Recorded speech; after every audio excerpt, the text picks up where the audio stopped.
Been addressed by the president of the ECOWAS Commission, Aliyu Omar Torre. Some of the issues before them include the plan by Niger, Mali and Burkina Faso to pull out of the bloc and the political development in Senegal, where President Macky Sall has suddenly decided to delay elections.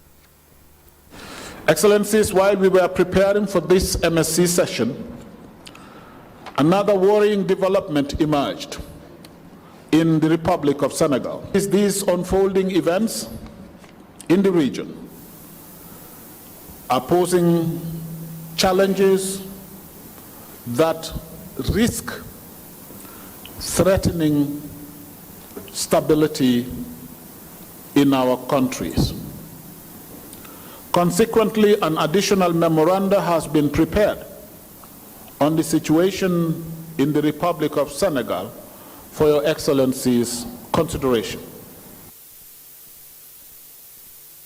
On whether any Senegalese minister or any representatives from Niger, Mali and Burkina Faso are attending the meeting. After a bilateral consultation, Nigeria's Minister of Foreign Affairs, Yusuf Tugar, has conceived more areas of tackling insecurity in states sharing borders with the Benin Republic. This observation was made when the minister received an audience from an advocacy group for the establishment of Nigeria-Benin Joint Commission in Abuja. Let's hear details from Garba Natala. Nigeria and Benin Republic are concerned about strengthening bilateral ties after years of long diplomatic relationship. At this meeting, they agreed to rekindle the bilateral partnership through an agreement signed in 2014. It is believed that reactivating the existing joint commission will address all challenges hindering their progress.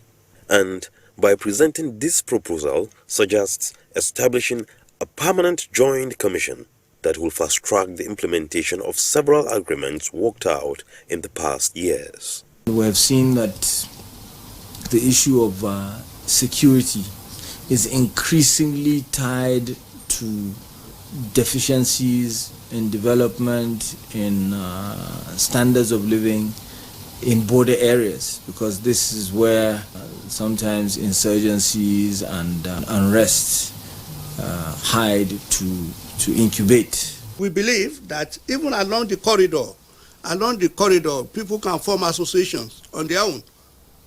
Business association, religious association, and also traditional association.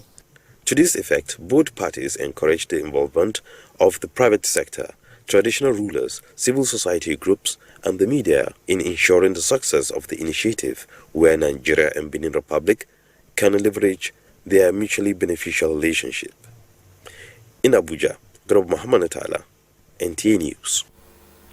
More than 70 million rural Nigerians are set to receive life-changing energy access thanks to a collaboration between the Nigerian government and the World Bank.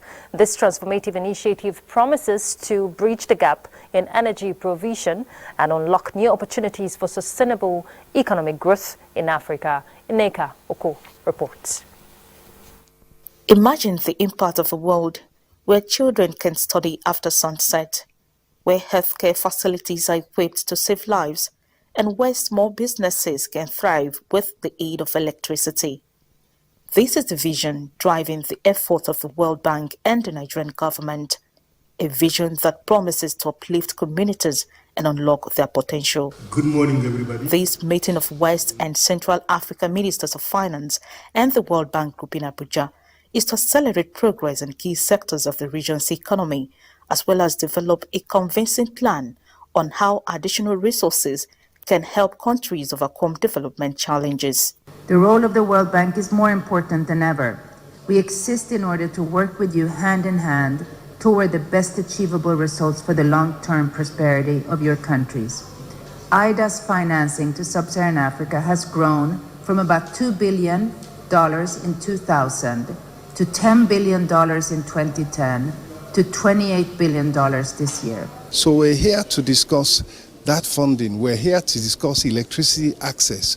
We're here to discuss social safety nets, digitization, and generally the major issues that affect poor countries and the major role that the World Bank as a trusted development partner can play.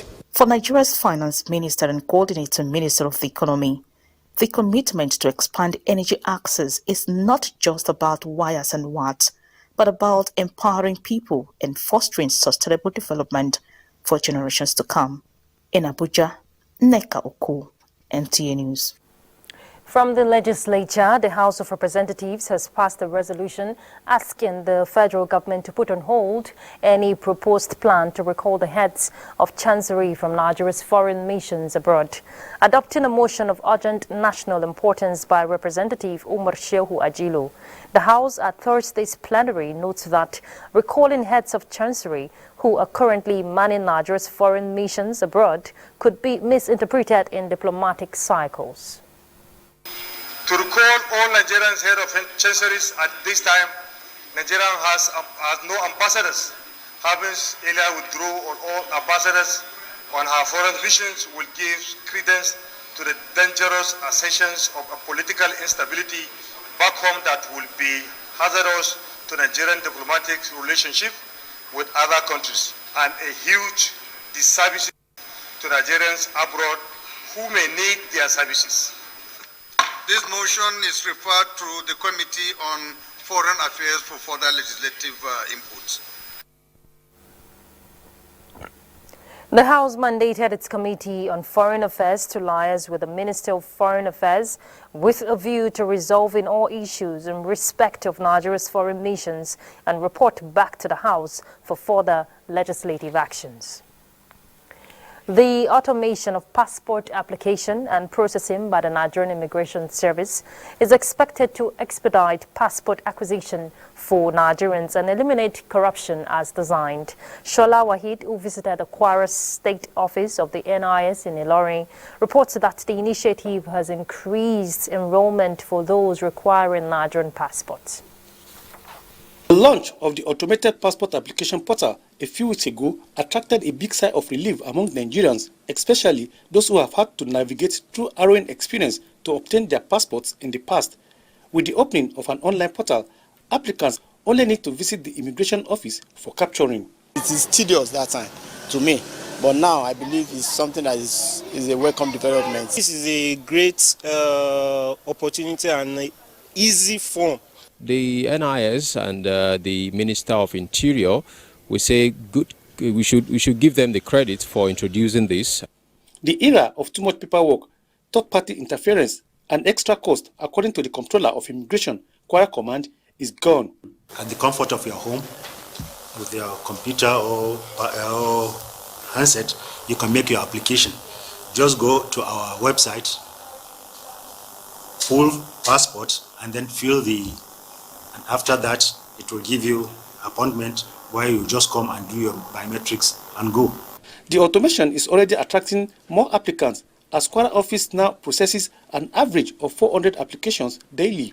The opening of another passport office in Ofa is expected to increase the number of passport procedures and collection in Kwara State. Shola Wahid, NTA News.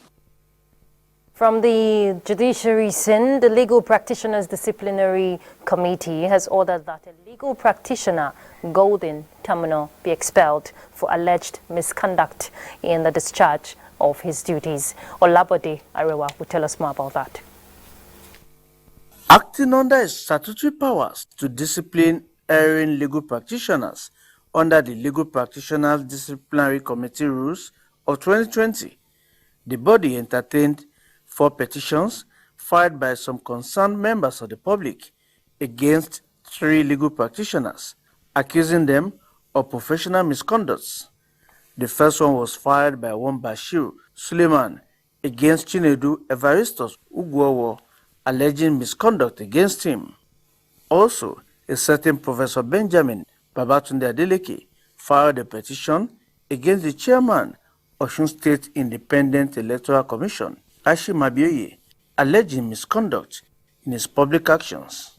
Similarly, the Nigerian Shipbuilders Limited and one Olugbo Okoji filed separate petitions against Golden Terminal in line with the principle of fair hearing as enshrined in Section 36 of the Constitution.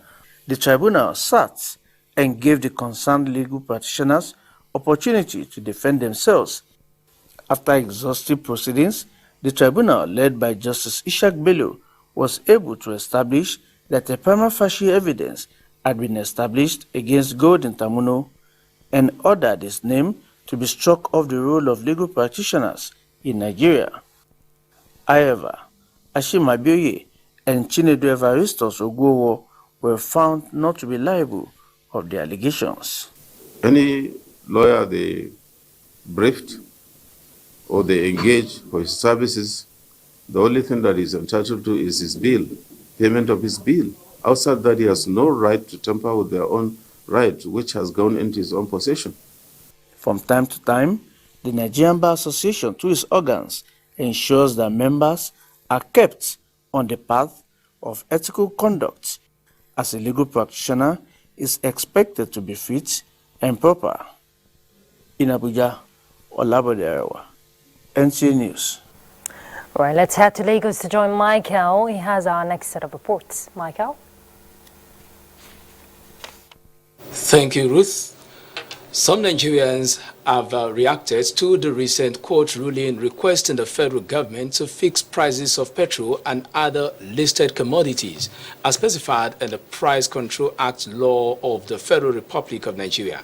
Amaka, who went to town to feel the pulse of negotiations, reports that the ruling was given at the Federal High Court in Lagos.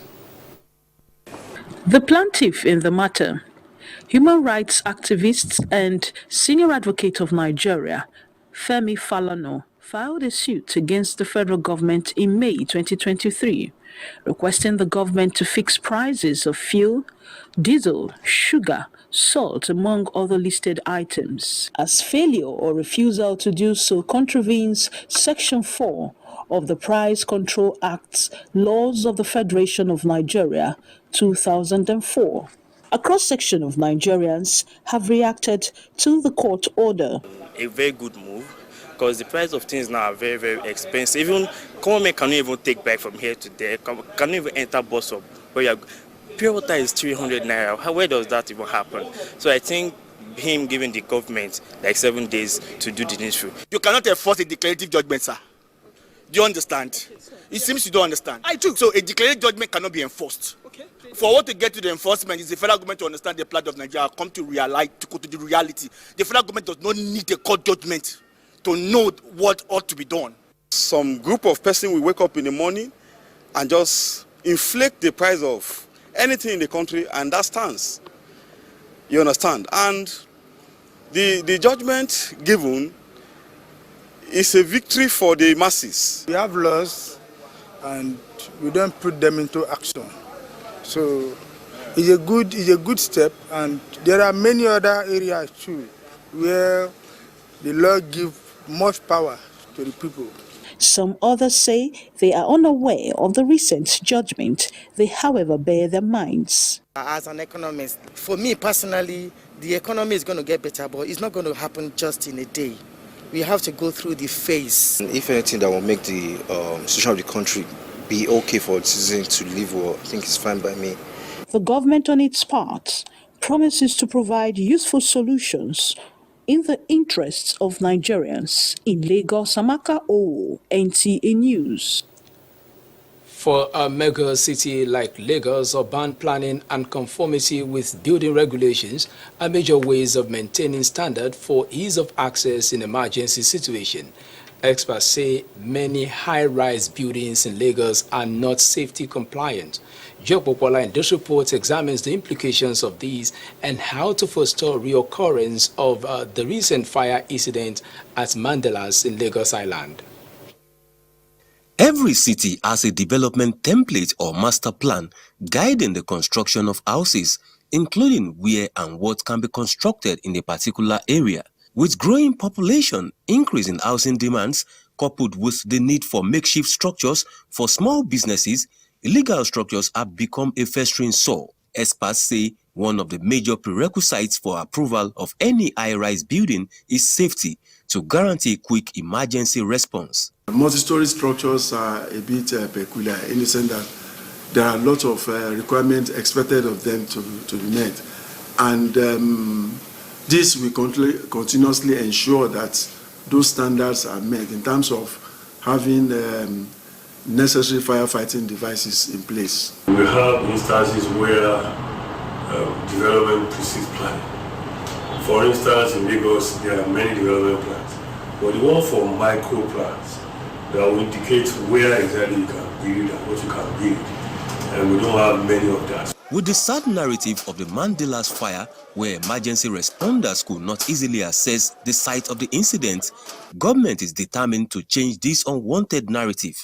Many houses in Lagos lack relevant approval, while many approved for residential have been converted to other purposes not suitable for the area. What was built completely different from what was approved. So what do you say of that? So we should all try to keep by the laws. If we say you should have setback, the setback are for purpose. They are for the comfort of that building. Provision of social amenities and development of other towns, experts say, will reduce the clumsy nature of the city center, but more importantly, stakeholders emphasize need for enforcement. In Lagos, Joel Ukbola, NTA News. Those are the reports from Lagos Nationwide. We continue in our Benin Network Center after this break. Please stay. After this.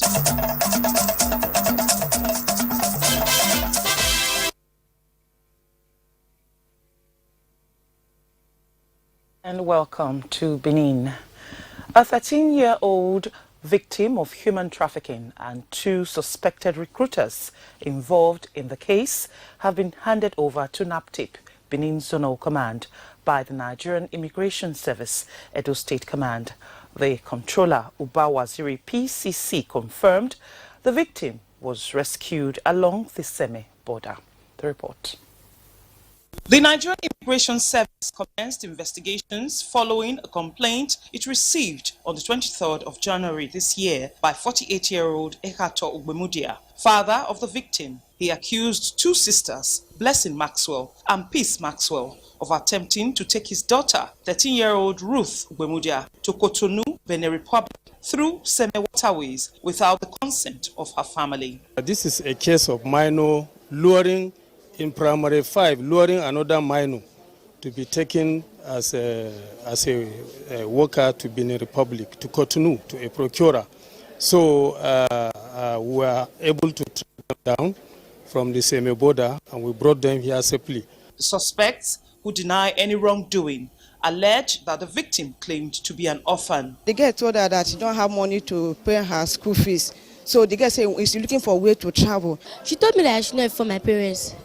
So I said, why? And I said, don't need any problem. The father is relieved to see the end of the over 3 weeks ordeal. I want to thank all the Immigration Service for taking time in helping me to find out my child. With the receipt of the handover documents from the controller, Nigerian Immigration Service, NAPTIP will officially commence the process of prosecution of the suspects and rehabilitation of the victim. In Benin, Obehi Otoba NTA News.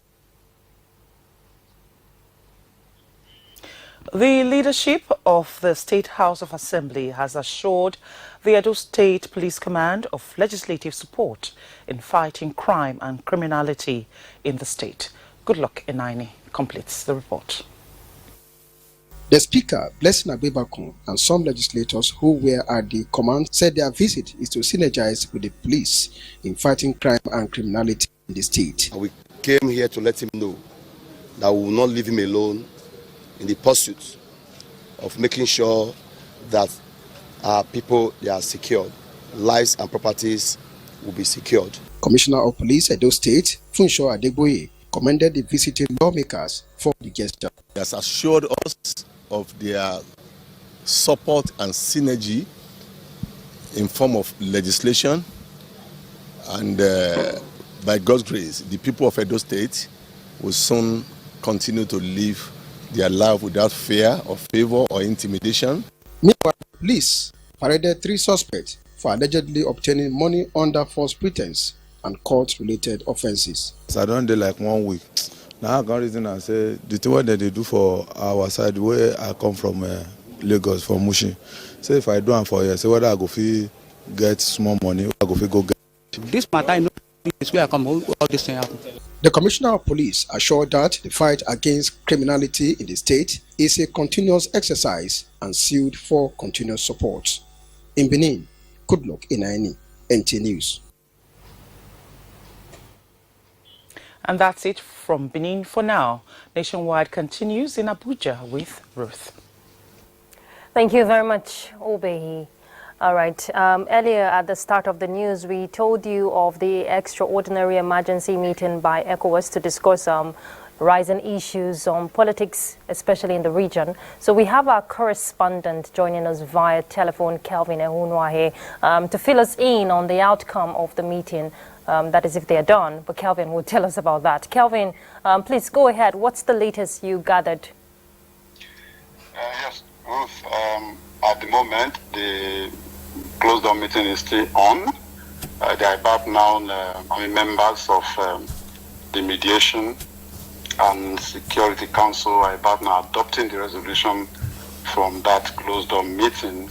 So we don't really know what the resolution will be, but before they went into a closed-door meeting at the opening session, chaired by the Minister of Foreign Affairs of Nigeria, Yusuf Tuga, the council itself was resolute that in spite of the challenging political situation in some member states, particularly Niger, Mali, Burkina Faso, and then recently Senegal, that the community is forward-looking, is still hopeful that some of these issues will be resolved because these countries are prominent members of the community.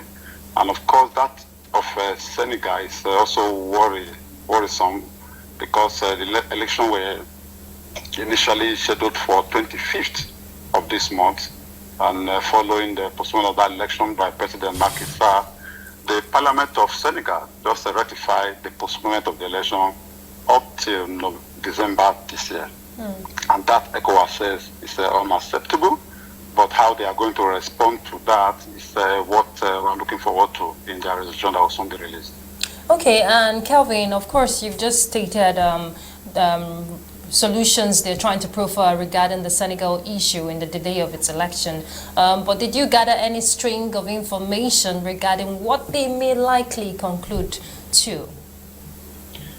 Yes, that's difficult to pinpoint at the moment because I think the ECOWAS itself is not trying to be very careful in the way they respond to some of this issue because of what has played out in the maybe difficult stance they took in handling the situation in Niger, Mali, and Burkina Faso, who may have led to the juntas in those countries pulling out as members of ECOWAS.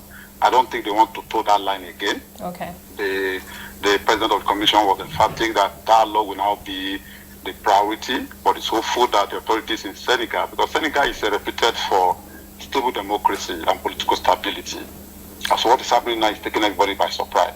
And so they believe that if they adopt more dialogue in more diplomatic ways, that they could revert the situation that the postponement of the election that is too far. December is too far because they are looking at the implication that we have for the people of Senegal.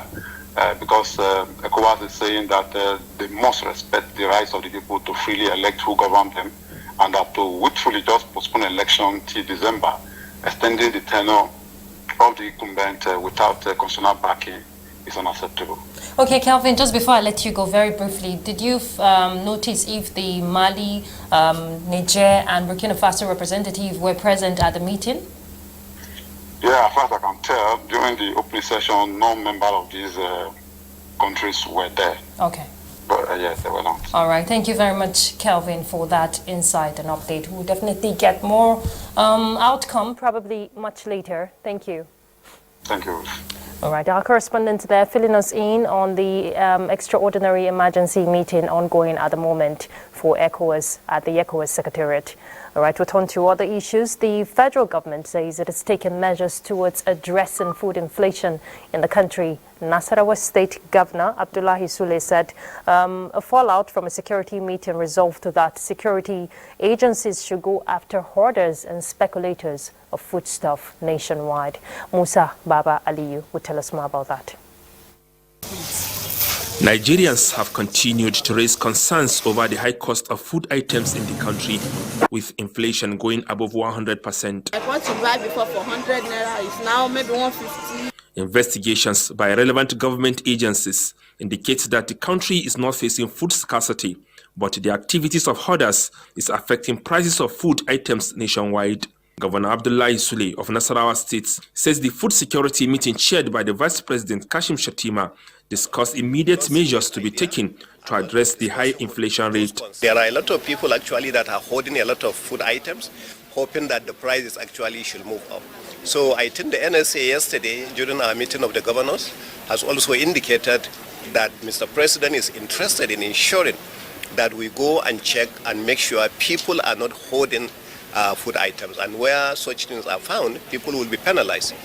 In an audience with the Minister of Agriculture and Food Security, Governor Sule explained to the minister some of the policies and programs being implemented by his administration in Nasarawa State. It is also home the biggest sugar plantation in the whole of Africa. By having that, we are likely, going to have about 1/3, by the time it's fully completed, about 1/3 of the sugar consumption of Nigeria will be produced just from Nasarawa State. Nasarawa State should prepare to lend additional support to farmers during this period. Nasarawa is among states leading in rice, sugarcane and sesame production, attracting huge investments from within and outside the country. Musa Baba Aliyu, NTA News. Amid rising cost of commodities in the marketplace, the federal government, through the Ministry of Industry, Trade and Investment, is employing legal instruments to ensure that customers get value for their money. Benny Adams reports that to this end, the Weights and Measures Unit of the ministry is seeking a legislation to allow it to bite rather than back. Reviewing the legal measurement standards and operating procedures to ensuring that customers get value for their money is the reason for this meeting. The growth of economic activities. For these enforcement officers, enforcement of legal metrology in virtually every sector of the economy does not just protect consumers, but assist Nigerian businesses to avoid unnecessary losses from inaccurate measurement and accord them the badge of traceability that enables healthy competition both in local and international markets.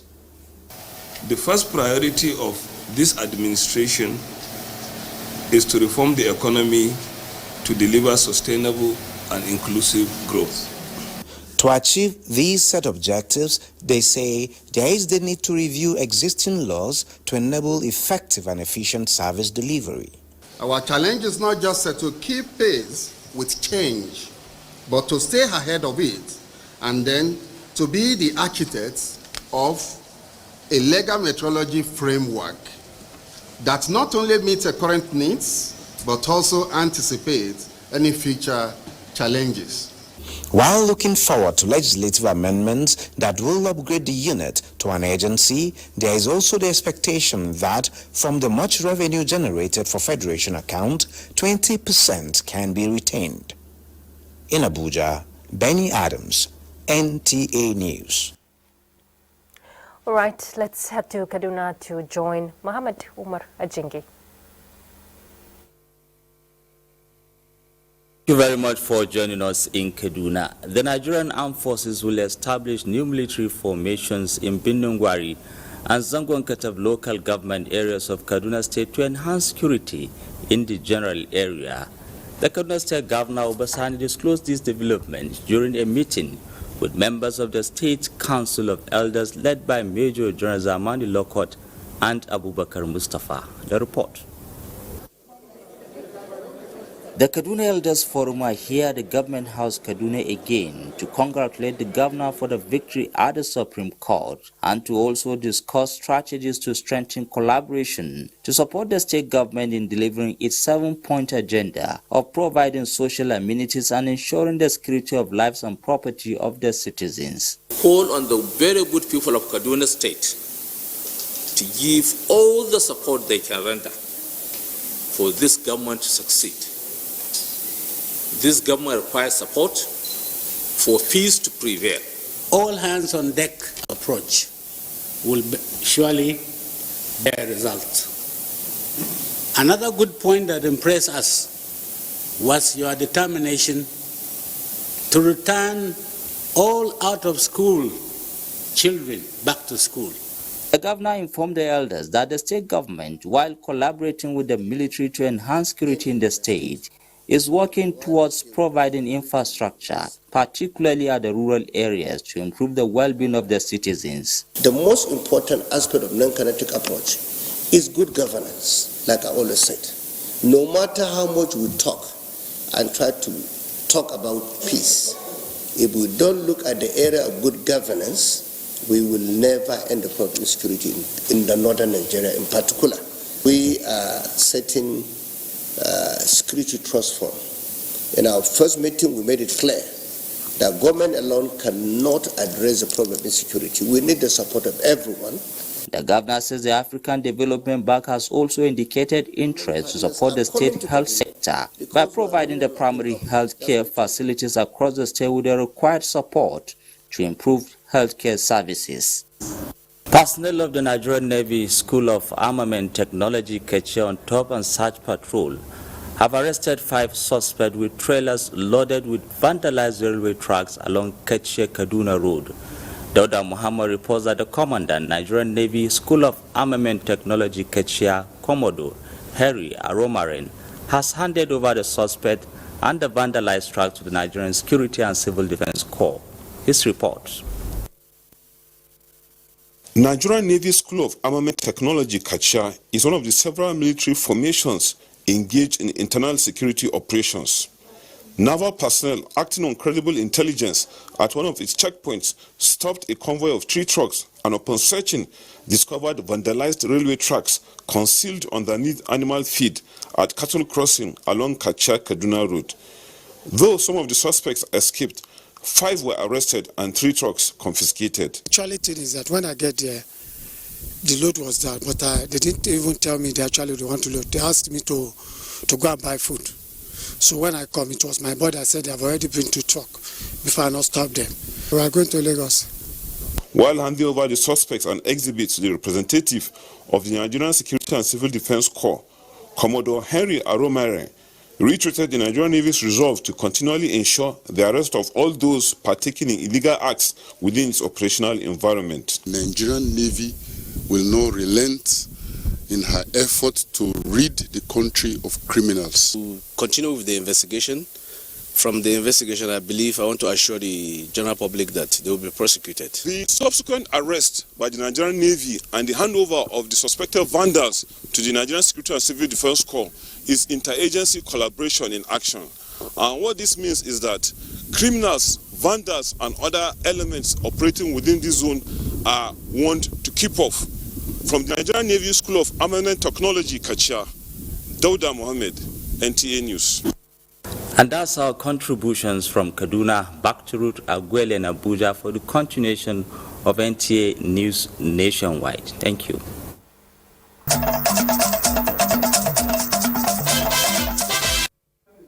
Welcome back. Vice President Kashim Shettima visits Yobe State this afternoon to condole with government and people of the state over the passing away of first civilian governor of the state, Senator Bukar Abba.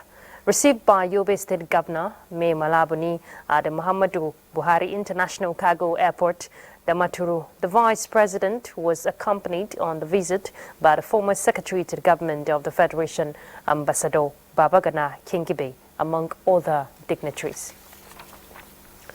A pro-democracy group from the 19 northern states under the aegis of Arawa Initiative for the Defense and Promotion of Democracy has passed the vote of confidence on the Tinubu's presidency.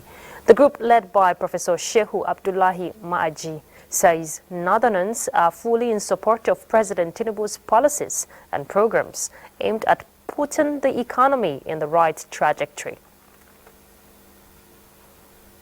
We have agreed to commend the patriotic Northerners and indeed all Nigerians who are cooperating and supporting this government in its bid to provide solutions to the nation's problem, despite the incitement by some unscrupulous politicians who are bent on inciting masses against the government.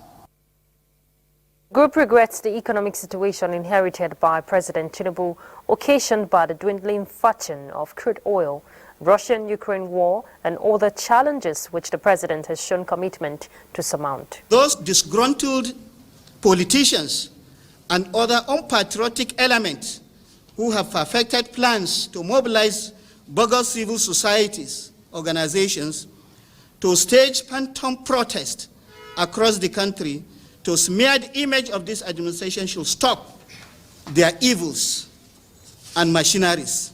Otherwise, it will be returned to them.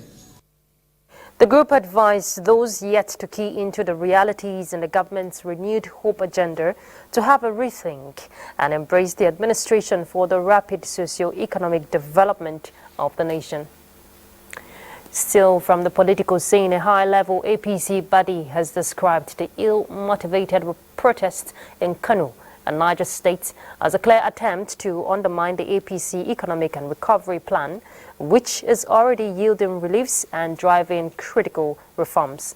Political correspondent Abubakar Akwanga reports. It is 8 months into the life of a 4-year mandate of President Bola Ahmed Tinubu, and the energy to reactivate the economy is work in progress. Now, distractions seem to be building up, and this, the Confederation of APC support groups, led by its Director General Professor Kelani Mohammed, condemned in total. This country must grow for the future generation. They have to come and support this government. Bring the good tidings you have so that key it in to move Nigeria forward, not just to stay by the roadside and then you will be castigating the government. It will not work. A wide range of issues covering security, agriculture and innovative technology to salvage the economy and build resilience among citizens came to the front burner. The group appealed to President Tinubu to engage the expertise of professionals in the group to assist in driving and achieving the renewed hope agenda. In Abuja, Abubakar Akwanga, NTA News. The unity of Nigeria can be sustained if Nigerians can properly manage their diversity. This resonated when the leadership of Unity School's Old Students Association paid a courtesy visit on the management of the NTA ahead of their forthcoming 2024 Sports Carnival. Usman Zubairu reports. Unity School Old Student Association believes that establishing Unity School has primarily played a vital role in national integration in the areas of education, religion, and cultural activities. While describing the NTA being the largest TV in Africa, solicited for cooperation that will project one Nigeria. Advocating for nation building, excellence in education, just the way we were taught, because those were the ethos, those were the values that we shared as students in those schools. We have NTA Igbo, we have NTA Yoruba, we have NTA Hausa, all in our bid, to try to sustain, our mandate of promoting the unity of this country. Similarly, the NTA management has received the members of the Foundation for Persons with Disability in the Niger Delta on similar courtesy visits. It's a law that every establishment in this country must have 5% for persons with disabilities. And nobody is obeying it. Nobody is honoring it. I want to assure you that the DG will look into it. One of you has confirmed that NTA has been very supportive. Yes. We will continue to support you in the area of our strength. In Abuja, Moswell, NTA News. All right, we want to talk sports right now, and Ayo Deji Makinde is already set to give us an update. Of course, yesterday was a good day for Nigeria. Ayo, go ahead. Thanks so much, Ruth. Now, let's start by telling you that Nigeria was still basking in the euphoria of the victory over South Africa, which has continued to generate reaction. Now, let's relish the moment. Ushayemba Meidodo is NTA sports producer and analyst. Welcome to Nationwide, of course, AFCON update. Tell us, what were your quick reactions the first minute of added time and when Nigeria missed the first sports kick? Truly, Ayo, it wasn't a match for the faint-hearted. The neutrals probably had a very wonderful time watching that game. Yeah. A tense match. Both teams were tactically very good on the day. Minor mistakes differentiated the two teams, but it's good to see that Nigeria came through despite it being the lottery of the penalty shootouts. Now, let's talk quickly now about the antics of the South African team. And of course, at that particular goal, the second one that Victor Osimhen thought is scored for Nigeria and then coming and VAR having the review. It really struck so many Nigerians with surprise. I think that was a defensive blunder from the Nigerian side. Hassan Yusuf didn't have to make that challenge. The VAR got it spot on. It was a foul. But probably if Osimhen hadn't scored that goal, the VAR wouldn't have been forced to go back and review the goal. I think the officiating so far at this AFCON has been spot on. All right. Talking about being spot on, while the celebration was ongoing, let's tell you that the semi-final sparked off so many reactions from all spheres. Just like we saw in the last frame on the morning today, who else to lead, if not the Vice President of the Federal Republic of Nigeria, talking about Vice President Kashim Shettima, who was at Stade Bouake to lead the charge for the Super Eagles in celebrating. Now, let's have the feel of Vice President in the locker room and, of course, one of the governors in the Federal Republic of Nigeria.